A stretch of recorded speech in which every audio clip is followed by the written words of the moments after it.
नमस्कार विद्यार्थी मित्रांनो, MST CET 2024 ही परीक्षा शेवटच्या टप्प्यामध्ये आलेले आहे आणि जे विद्यार्थी परीक्षा देणारे आहे त्या विद्यार्थ्यांच्यासाठी या विद्यार्थ्यांचा जादा सराव व्हावा यासाठी गुगल फॉर्म काही मल्टिपल चॉईस क्वेश्चन्स तुम्हाला दिलेले आहेत ते आपण सोडवावेत। त्याची जी लिंक असणार आहे ती लिंक त्या डिस्क्रिप्शन बॉक्समध्ये तुम्हाला दिलेली आहे, ती ओपन केली तर तुम्हाला निश्चित तो गुगल फॉर्म ओपन झालेला दिसेल। तिथं रिक्वायर्ड इन्फॉर्मेशन तुम्ही भरायची आहे आणि ते प्रश्न सोडवायचे आहेत।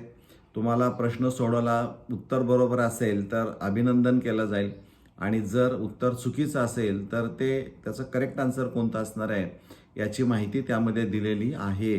त्यामुळं परीक्षा देणाऱ्या विद्यार्थ्यांनी हा गुगल फॉर्म सोडवला तर निश्चितच त्यांना त्या परीक्षेला उपयोग होऊ शकेल।